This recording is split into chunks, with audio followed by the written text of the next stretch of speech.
Welcome to our High Hopes Tiki Bar here in the desert. And it's Halloween. Well, it's going to be Halloween in a couple of days. And what I thought I'd do today is tell you some ghost stories. Not ghost stories like really famous ones, but these are ones that happened to me. Certain paranormal or supernatural things that I've seen over the years. And some of you, if you followed my work for a while, you may have heard some of these stories before, and some of you, I'm sure, haven't. So before, I wanted to show this to you. We were doing some rearranging today, and I found this, and I thought it would be a good way to start this. This is a photograph of a little boy wearing pajamas sitting on the moon. Now, I found this at Elvira's garage sale. When Elvira broke up with her husband, it was like she left the house that night and put everything up for sale at this garage sale, and it was open for a couple of days. So I took my tours there, and we went through it. And the first day, it was bizarre. The drawers were full of everything. The silverware was there. The kids' toothbrushes were there. And even, it's gross to say it, but even our underwear was sitting there in a drawer. So the next day, and it was all pretty much cleaned out. But this was hanging on the wall. It was cheap. It was 15 bucks. Actually, I can show you how it was 15 bucks because here's my receipt. It actually says Elvira's estate sale, June 13th and 14th, 2006. So I bought this for 15 bucks because I thought it was kind of cute. So then I opened it up, and on the back of this thing, actually, I'll do this really quick. I'll show it to you. I opened it up because I'm curious about all this stuff. And on the back of this little boy picture is Patty Davis's resume, who is Nancy Reagan's daughter, Ronald Reagan's stepdaughter. I cannot explain it. I don't know, but it's just, okay, that's weird. So Nancy Reagan's daughter has this thing in Elvira's house on the back of this. Now, I found out later that this is actually the logo for Neverland Ranch, the Michael Jackson ranch. And this little boy picture was on all the wine bottles, the Neverland wine bottles, which just gets even weirder and weirder. Then Troy and I went to one of those haunted autograph shows, a horror festival that Elvira was hosting. And she shows up as Cassandra Peterson, no Elvira drag, which kind of sucked too, because it's like you're going to pay money to see this. You're going to meet Elvira and you got to stand in line. And it ends up being Cassandra Peterson because she couldn't be bothered to put the makeup on. But anyway, we did. And I brought this picture with me and I go, you got to tell me what this is. I bought it at your estate sale. What's going on with this? She goes, okay, you can't tell anyone. You can't tell anyone. But that was a gift to my daughter, Sadie, I think was her daughter's name, from Pamela DeBar. So Pamela DeBar is I'm with the band. She's the famous groupie who, Elvira was a groupie. There was Cynthia Plastercaster. They were all friends. And Miss Mercy. They were all groupies together. And this was a gift to Elvira from the groupie with Michael Jackson's logo and Patty Davis's resume all in one. So that's a pretty cool story. I love that story. So what I'm going to tell you now, I'm going to tell you a few stories about some paranormal weird things that have happened to me over the years. This is a very weekend update, isn't it? On my little stage. But so I figured I would tell you a couple of stories about some of the things that happened to me and some of the weird stuff. Yeah, so, but a lot of you guys know that I grew up in Detroit, and I always talk about this weird intersection that I grew up on. And I just remembered something the other day when Mike and I were recording the Patreon episode of the podcast, how when I was a kid, I was probably a freshman in high school, so about 13, I used to take clothes that, old clothes that were laying around the house and stuff them with newspaper, and had this big fat rope, and I tied it around the neck and hung it from a noose like on the front of my house. And people were coming up to my mother years afterwards saying, you're the house that had that hanging person. It was really disturbing in retrospect, but it was, when I was doing that, that was kind of cool. But I've always been sort of interested in that macabre sort of thing, and I always love Halloween. And yeah, I was never into the gross stuff. I was never into blood and guts. I was mostly into appropriating other people's cultures for my costumes. But anyway, I was never really into ghosts either. And when I moved to Los Angeles the first time, I became friends with Marla Brooks, who is a psychic medium, who is an author. She has a podcast called Stirring the Cauldron. She's very witchy. And I would go to her house and we'd talk a lot, and she'd talk about ghosts, and I would totally roll my eyes all the time. It was exhausting to me because I didn't really believe in ghosts, or I'd never seen enough proof of ghosts. And but then Marla started writing those books, The Ghosts of Hollywood. It was 1, 2, and 3. And we started going on these paranormal investigations. Now, it was before any of the ghost shows. I think Ghost Hunters was only on for like a year or something like that. So it wasn't trendy. Never, you know, cities didn't have their own, you know, paranormal investigation societies. It wasn't like that. It was just myself, Victoria Gross, another psychic medium, and Barry Conrad, who did an amazing documentary on something that's called The Haunting in San Pedro, which is terrifying. And so it was Victoria, Vicky, Marla, and me, and Barry. And we would spend nights in places. We spent the night in the Hollywood Wax Museum and the bank building next door to it. We spent the night in Paramount Studios on a soundstage. And we came up with some pretty interesting things. I slowly became convinced that ghosts are real, in my opinion. You don't have to believe. I'm not trying to convince you, but these are the stories. These are the things that happened to me. One of the things that we did while we were investigating, we were at Paramount Studios. And Paramount Studios, I don't know if you know who Edith Head was, but she was a costume designer, probably the most famous film designer, costume designer in history. She did, you know, mostly Hitchcock. That's how I know her the most. But she did a lot of those classic Hollywood costumes.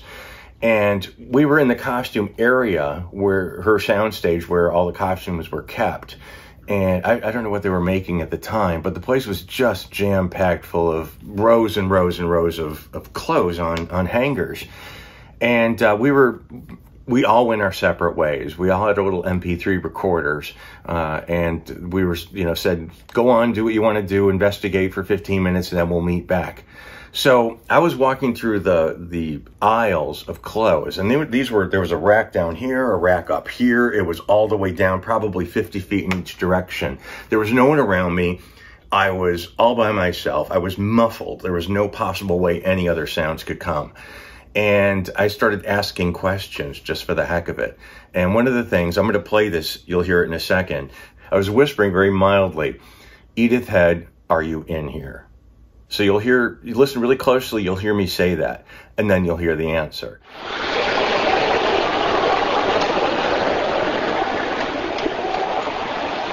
Edith, are you in here?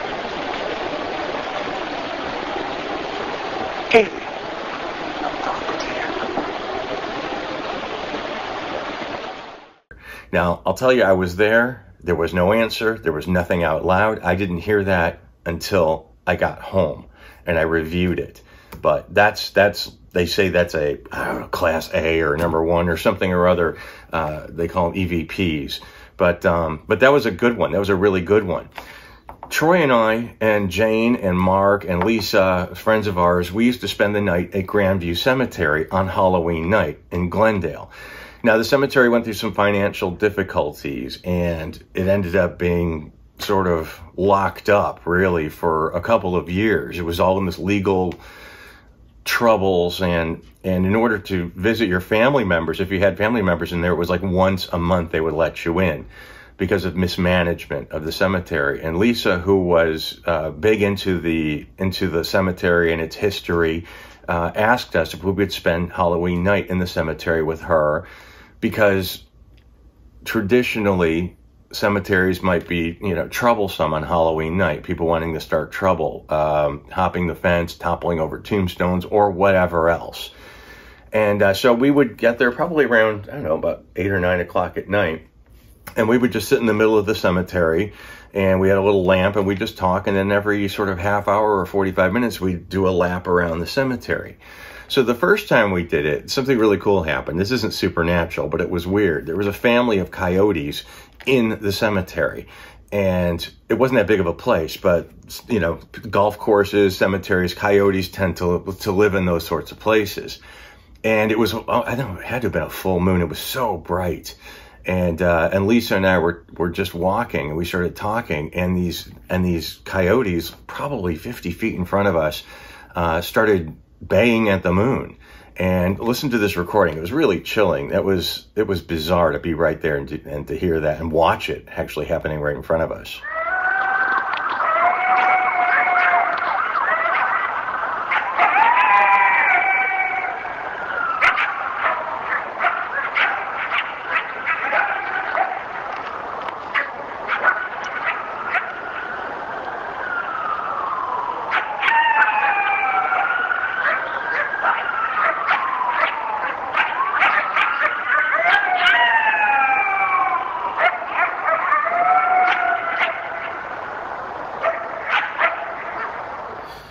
So one of the other things we did the next year, I had my little MP3 recorder, and I decided to leave the MP3 recorder in one of the mausoleums and leave it there for hours. And we said a little message: if there are any ghosts here, feel free to say hello into the microphone, and you know, we just see if we catch anything on our MP3 recorder. So I caught what I thought was a man's voice. You could hear shifting, you could hear footsteps. There was nothing around here. Again, we were there. We were the only ones in the cemetery, and we could see where I put this, the mausoleum where I put this recorder. And you could hear what I think, listen closely, and you hear somebody whisper to the camera, "I love you."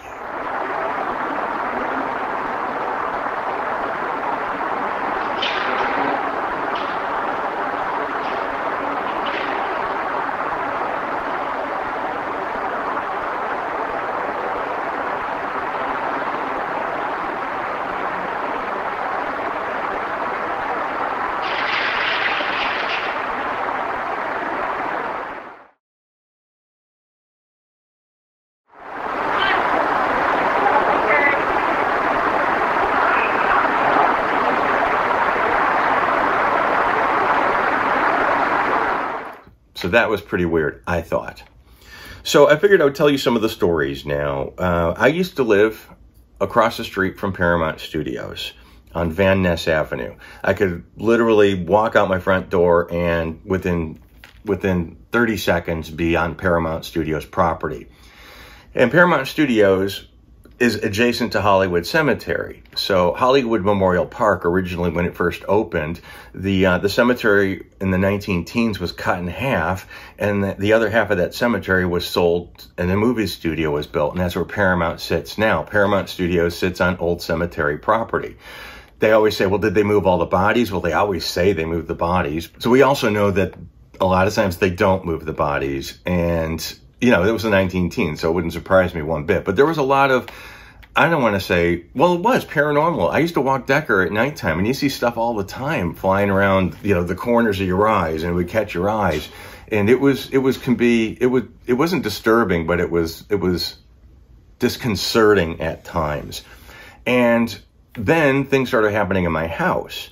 As you know, I collect artifacts from all sorts of different things, different places, different, you know, where horrible things have happened. You know, the floor of the Ambassador Hotel, the tile from the pool that Brian Jones drowned in, John Denver's airplane. I have all these things in my home before we opened up a museum. So I think that all of these items in my home, I believe that they have sort of echoes of the things that happened around them. And the most powerful sort of echoes I got were out of the Tate LaBianca stones, or the the fireplace from Sharon Tate and Roman Polanski's house, where the Tate murders happened in 1969. When the house was torn down, I got several large pieces of the fireplace, and I think that those attracted attention because, you know, they echoed, these horrible things echoed off of these stones. A couple of times I woke up in bed and saw somebody standing in the doorway of my bedroom, just staring at me. Now, this is probably, you know, 10 feet away from me, so all I could really make out was sort of the dark shape. And then that person would turn and walk into my laundry room. That happened 2 times. And through what I do, I know different psychics and mediums, and they have come to my house before. And 2 of them went straight to that room that figure turned into, my laundry room, and that's where I kept those stones from the Tate house, the Tate Polanski home on Cielo Drive. I think that those items carry some sort of echoes. That's the best way I can put it. These echoes that these terrible things happened, and they saw them. These bricks saw what happened. These bricks heard what happened. And I think that these memories are somehow attached to them. And certainly there was lots of energy flying around in my house, I think. And I actually let them have a seance in my house one time. I swore I'd never let them have a Ouija board in my house. I was only on a Ouija board once, and I didn't like it, and I promised I would never do it. But they wanted to do it. Marla and Victoria and Barry and another buddy of mine and I had a seance, and I told them I'd only do it if they promised to seal up whatever portal it was that they were going to open up. Because I always say that like Ouija boards are sort of like a phone booth, and you don't know who's going to answer on the other end. But they only came up with a couple of blips here and there. The one most interesting is they came up with the name Natasha Rambova, who was romantically linked with Rudolph Valentino. And I thought, well, that's kind of odd, and that's kind of out there, because Natasha Rambova is not a name that is the first one that comes to mind if you're going to be talking about paranormal stuff. And for some reason, they said that she was in the room and she was smiling. And then it didn't take me long to figure it out, but in the closet, the other side of where we were, was stones from the floor of Rambova and Valentino's bungalow that was on Sunset Boulevard.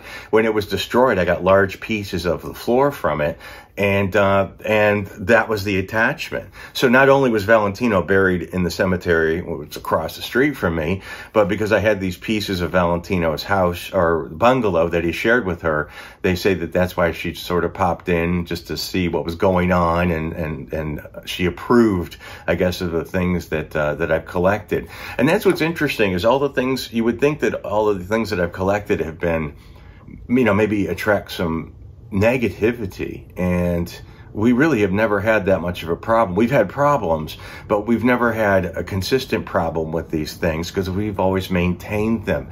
I'm a big believer in holy water and blessings and sage and incense, and we do everything. When we walked into the shop, Terry Bolo, she always say, hello, everybody, just to make sure everyone's happy. And we maintained them, and we did it out of respect and love for these people. But sometimes odd things would sneak in. Now, one time, one of the most weirdest, disturbing things that happened, somebody I knew passed away, and this person was involved with the Church of Satan. And I know, believe me, it's like, that's something I don't want to monkey with. But I have known a couple of people in the Church of Satan, and I've come to realize that it's really not about, the devil or hail Satan. It's more about, it's more about atheism and self-indulgence and not feeling guilty about anything you want to do. And that's what I've learned. And, but my friend had these things, and when he died, they didn't know what to do with them. So I took them, and there was a robe, there was an altar, there was all this upside down pentagram business, and that stuff freaks me out. I know now it's just show business. That's all it was. But I was raised Catholic, so that kind of stuff really, kind of resonated with me, and I didn't like it. And there was a sword and a dagger, and it's just Hollywood junk. Anyway, it really kind of bothered me a lot. So we had our shop on Sunset Boulevard. Next door to it was Blessed Sacrament Church, and I called the church, and I asked if somebody could come around and take these things, these satanic things off of me, because I don't want them, and I didn't want to throw them in the garbage, because I don't want some kid to find these robes and run around with a dagger and robes. So I didn't want that. So I asked him to come over and take these things. So, okay, the priest comes over from Blessed Sacrament, and he came over at closing time, and we locked the doors. And he gave me a prayer book, and he had a prayer book, and he says, "Okay, we're gonna say these prayers." And I don't know exactly whether banishing prayers or exorcism prayers. I'm not even sure. But I do remember that he started, and I just joined along with him. And then out of the corner of my eye, I could see somebody coming to the door. And this person had I assume a male shape. And it was just this tall, black, hulking figure. To me, I would say, there was a movie that Alice Cooper was in. He played a zombie or something. What the hell was that movie? About a church in downtown LA. I'll find it and I'll put that picture in there. But it was, It was a large, sort of dark shape that came to the door.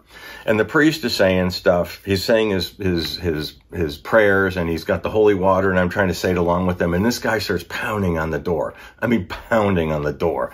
And I'm like, the priest is over here, the guy's over there, and I'm just in the middle of it, kind of watching the whole thing. And the priest did what he finished his ritual, whatever he was doing, banishing or exorcising.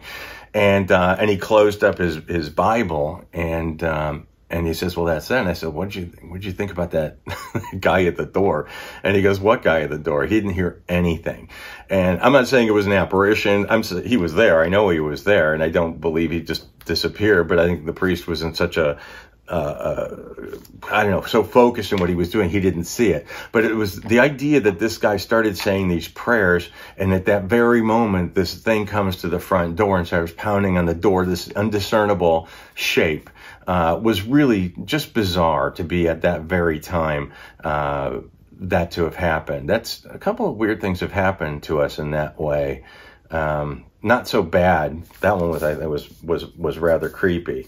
Now, some of you may have seen the video that I posted a while back about what I call the purple demon that was in the shop. And poor Terry was working on that day. You'll see it. I'll tack this on the end of the video. Poor Terry was working on that day all by herself in the shop when we were on Santa Monica Boulevard, across from Hollywood Cemetery. And that creature walked in with this gigantic purple wig on. And I told the story before, but if you haven't heard it before, we had these little hidden cameras. We had a couple of them around the shop, and they just looked like blue tin cans. And one was way up in the corner, and you couldn't see it. People that were right up in front of it didn't see it, didn't know it was there. And this woman with the purple wig walked in and just walked in, took a couple of steps, and looked right back at the camera and smiled. And it was the creepiest smile ever. And Terry ended up chasing her out with a taser, and it was really dramatic. And I always said that terrible things happened after that. I think it was sort of the beginning of the end of our museum. Maybe it was because the magic was gone now, and sort of that element started coming into the shop. We had to start keeping it locked after that. I think it was less fun after that. But symbolically, I look at that as a time when things sort of turned, and ultimately we closed down. But the purple demon was something. Now, some of you might know I was on a few episodes of the show Ghost Adventures, and Zach called me in the first time to do the Hollywood sign haunting. We went up to talk about Peg Entwistle, and this is true. I was up on the hilltop behind the Hollywood sign with Zach Baggins, and the sunset, it was beautiful up there. The sun was going down, and the Hollywood sign was right behind us. And I just finished talking about Peg Entwistle and the whole story about the girl who jumped off the Hollywood sign. And Zach said to me, he said, "It's really beautiful up here. I wish you were a girl." I love that story. Yeah, that was funny. But anyway, I've been on 3 investigations with them. I went to the Hollywood sign one. I went to the one at the silent movie theater. That was one where I actually saw orbs. People take pictures and there's dust specks. I define them as dust specks 90% of the time. But I was in the silent movie theater where this murder happened of a man named Lawrence Austin. And I was in that theater, and these things were hovering right in front of my face. I mean, it would happen more than one time where they were just, it was like insects, but there were no insects in there. And that was strange. And the third time I did Ghost Adventures, we did an investigation at the Cecil Hotel. The Cecil Hotel is quite notorious because Richard Ramirez, the Night Stalker, stayed there. Another serial killer by the name of Jack Unterweger stayed there. There have been multiple suicides, multiple murders in that hotel. It's portal stuff, I really do believe there's 2 places in LA that are just awful, bad places. And the Cecil is one of them, and the other is Benedict Canyon. And I'll tell you a little bit more about that in a second. But, it's only happened a couple of times where I've been in places where things have bothered me to the point where I need to leave now. And the first time that happened to me was at the Wonderland house, where the famous Wonderland murders happened that John Holmes was involved with up in Laurel Canyon. And that was where I sat down in one of the places where one of the murderers was killed. And that's what I like to do that when I go to places where famous people died or where terrible things have happened. Sometimes I like to sit in that place and see exactly what they saw for the last time. And like when we went to Mae West's last apartment, my friend Kimberly lives there, and she let me lay down where Mae West died. And I looked up at the ceiling and I saw what Mae West saw, the last thing she saw. Same with the room where Divine died. And I've been to a lot of John Belushi. I've been to a lot of different rooms where famous people have died, or where people have died. And so there was one story at the Cecil Hotel of a woman by the name, they called her Pigeon Goldie. And she was a retired telephone operator, and she lived, it's like a transient hotel, and she liked to feed the pigeons in Pershing Square. And we went to the room where she was murdered, and it's a tiny room. It's probably 15 by 15. And like I said, I've been in Richard Ramirez's room. I've been in the other guy's room, and they murdered while they were in that hotel. Not in the hotel, but they murdered while they were in that hotel. Oh, and it's also where that Elisa Lam girl was staying. She's the one that drowned up in the water tower on the top. And that's pretty notorious because of that elevator footage. But anyway, I was telling Zach the story about Pigeon Goldie, and that was another one where everything, every hair on my arms and on the back of my neck and what little I have on the top of my head, that was disturbing. And I can't explain why. I can't explain what happened, but I do know that I needed to get out of there right away. And that was disturbing to me. To prepare us for our upcoming lockdown, we've invited local historian Scott Michaels, who is well versed in the multitude of deaths here at the Cecil. Okay, Scott, following you. Okay. This is like, let's make a demonic deal. This is a bad. What's behind this door? This is Scott, what happened in this room? On June 4th of 1964, a beloved Los Angeles personality, her name was, they called her Pigeon Goldie. The maid came in here and found her. She'd been and beaten and stabbed to death in this room. Imagine that scene. All of a sudden, I noticed Scott's demeanor begin to change. You okay, Scott? Yeah. What's wrong? This is really overwhelming. I don't usually, I've been to places where terrible things have happened before, but we're in such a tiny room, and what happened was so awful and so horrific. You can't not feel it. So that and Wonderland were the two most notorious, I think, in my little world, most disturbing things that happened to me. The other thing I'll tell you about is Benedict Canyon. And any of you that know me know I talk about Benedict Canyon endlessly. Benedict Canyon is, there's one of the canyon roads that goes from Los Angeles to the San Fernando Valley over mountains. There's Coldwater Canyon, there's Laurel Canyon, and there's Benedict Canyon. And there's a couple of also, Nichols Canyon, there's a few of them, but these are the main arteries that take rush hour traffic over the hill. And I don't know if it's Native American curses. I don't know what it is. But Benedict Canyon, I can name dozens of things just off the top of my head that are terrible things that have happened on Benedict Canyon or to people who live in Benedict Canyon. And I think it's cursed. I mean, that sounds so dramatic, but I really do think it is. From the bottom, where the Beverly Hills Hotel is, which is where Peter Finch died of a heart attack. If you go a little bit further, Richard Dreyfuss was nearly killed in a car accident. He flipped his car over several times. Then across the street was Charo's house. We love Charo. She's like the sort of the Spanish Dolly Parton. And a couple of years ago, Charo's husband killed himself in the alley behind their house on Benedict Canyon Boulevard. Now, a little bit further up is where John Ritter lived. And we know John Ritter, didn't die in Benedict Canyon. He died at St. Joseph's Hospital in Burbank, but he lived on Benedict Canyon Boulevard, across the street from where Elizabeth Montgomery lived, where she died in 1995, I think, of cancer in her house on Benedict Canyon. Up in the hills, the Tate murders happened in Benedict Canyon, okay? That was 1969. Across the way from there was the home where Rudolph Valentino lived. And he died in New York suddenly of a burst appendix. So that's kind of odd. He had that Benedict Canyon association. But then the person who bought that house was Doris Duke, the tobacco heiress, Duke University, billionaire. She was the richest woman in the world. And when she got old, and she was dying in that house. She had this butler that kind of, they say, forged her will. She made up this will at the end of her life, but she couldn't even sign her name, and it was just like a straight line. And but this man, his name was Bernard Lafferty, acquired her billions and billions of dollars. Now, the Duke Foundation was fighting this in court, saying he forged the will or whatever, and there was a nurse there that claimed that he may have killed Doris Duke. It was really ugly. But after several years, they settled with Bernard Lafferty, gave him like $500 million to piss off, and he bought himself a house in Benedict Canyon and died like 2 weeks later in that house in Benedict Canyon. A little bit further up, Brandon Lee, his address was Benedict Canyon. He was living on Benedict Canyon Boulevard when he died. George Reeves, Superman, died on Benedict Canyon Boulevard. A bullet in his head. That's about 4 doors down from Susan Berman, that Durst murder that they made that, I think it was Making a Murderer show about. Was that what it is, Troy? Making a Murderer? The Durst murder?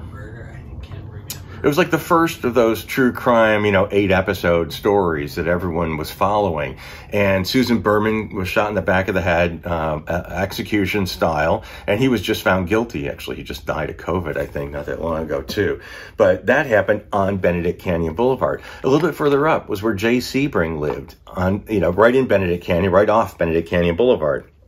The house that he lived in when he was murdered, just up the road, is also the home where Jean Harlow and her husband, Paul Byrne, lived. Paul Byrne, who died of a gunshot wound to the head in that house.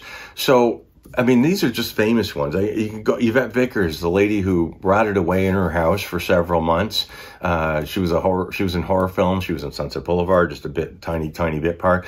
But that was Benedict Canyon Boulevard. There was another gentleman who went to a Halloween party dressed as a police officer and was shot and killed by real police officers right off Benedict Canyon Boulevard. I mean, these are just the famous ones. There are Elkie Summer. She had a famous house that was haunted by ghosts. And I remember her on talk shows in the 70s talking about, dishes flying at her and embedding into walls and things like that. So I think Benedict Canyon has definitely got some bad vibes to it. Most definitely. Now I'll leave you with this story, and it's one of the weirdest. So the 50th anniversary of the Tate LaBianca murders happened in 2019. August 8th, the night of August 8th is when the Sharon Tate, Jay Sebring, Abigail Folger, Wojciech Frykowski, and Stephen Parent were killed on Cielo Drive in Benedict Canyon. So the 50th anniversary was coming up, and there's a lot of focus on me and my tour company because of the Once Upon a Time in Hollywood connection, because I worked on the movie and I was getting a lot of attention for that. And it was like the most significant time in my life ever. And so I was riding on that wave. Now, we also had a 50th anniversary of the Tate LaBianca murders, sort of you can't say celebration, but it was a weekend. It was an acknowledgement that Elisa Jordan from LA Woman Tours and I and Troy and a whole other people put together. And it was like a 3-day thing. And one of them was we'd be doing a tour on one day, or on another day we had a speaker. We had Bill Robles, who was the courtroom illustrator at the Manson trial. And he spoke to us at the El Coyote. We had our last supper at the El Coyote, just like they did. And it was this whole event. And there was something else. Oh, God, yeah, we had the party at Raleigh Studios. So Raleigh Studios, yeah, we had like a Valley of the Dolls party. And this, again, we weren't celebrating the murders. We were acknowledging the murders, and we were trying to put a positive spin on it. So with the things that were going on with Once Upon a Time in Hollywood, with the stress of all these people coming in from literally all around the world to enjoy this weekend with us, acknowledging these murders and also doing some nice things too. And on top of that, I was having these odd exchanges with Deborah Tate, Sharon's sister. And because we had a lot of Sharon's things in the shop too, because we got them in the auction.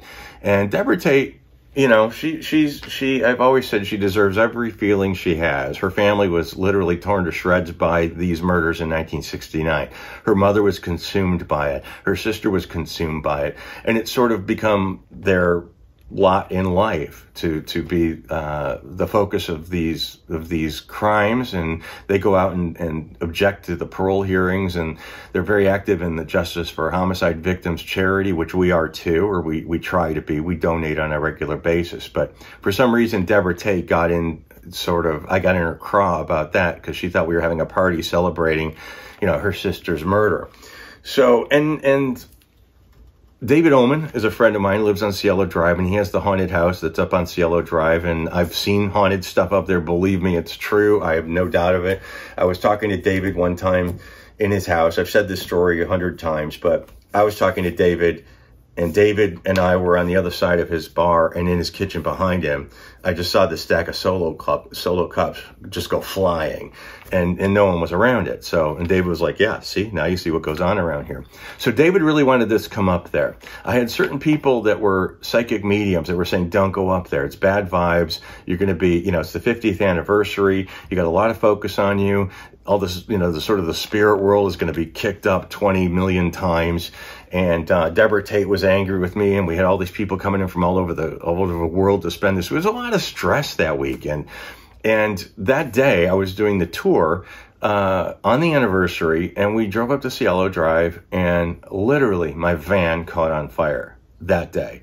These are vans that are maintained every single day. We inspect them every single day. Every 45 days, they're inspected by licensed mechanics. They are, they're going over the fine-tooth comb. We keep records every single day of our mileage and what we did and everything. And for some bizarre reason, that day, with all this focal point, all this stress, the van caught on fire. And I think that was significant. I can't explain it. I don't know what it is, except there was some kind of weird focal point of the energies. I can't explain it, but it was disturbing. So that was seriously one of the weirdest things that ever happened to us, I think. Yeah. Started on fire on Cielo. On Cielo. Yeah. On the anniversary, 50th anniversary. So yeah, that was weird. But we did have, but remember, we had one of the best, I think, paranormal experiences that Troy and I had together. It's no secret. So I keep repeating myself, like, you've heard all these stories before, but everyone knows we own the Jane Mansfield crash car. Okay. It's in storage right now, but it was on display, for a few years, and we've had it it's been in storage for several more years than we've ever had it on display. But, so New Year's Eve, probably about 6 years ago, I think, maybe 5 years ago, Troy and I went to New Orleans, and Jane Mansfield was leaving Biloxi, Mississippi, in a car that wasn't hers. She didn't own it. She'd only been in the car for an hour or something like that. And on their way from Biloxi to New Orleans is when the accident happened that killed her and Sam Brody and Ronnie Harrison. So we rang in the new year at the accident site. We got out of the car. We had our little champagne flutes with cranberry juice in it. And at midnight, we sort of toasted Jane Mansfield and sort of acknowledged the three of them. And just, I don't know, it just was kind of a private moment that I'm exploiting now by telling this story. But what was really strange about that is, we had that moment when we were there, when we rang in the new year. But we got in the car and we were driving back to our hotel, and that song, "The Girl Can't Help It," came on the radio by Little Richard. Now, when have you ever heard it on the radio ever in life? I mean, we listen to 50s and 60s music all the time. Never in a million years have we ever heard that song on the radio. And we had just left the Jane Mansfield crash site after toasting the victims and on New Year's Eve at midnight, and we're on our way back 5 minutes later, and that song comes on the radio. And that was a loud and clear, I think, hello from Jane Mansfield, and just saying, yeah, I see you. I think that's what it was. But those are a couple of my little ghost stories, my little paranormal stories, and I just figured I'd share them with you because it's the season. 'Tis the season. And I hope you guys have a great Halloween. I hope you enjoy yourselves and get lots of treats and tricks. And thanks for watching. I appreciate it. Take care and happy haunting.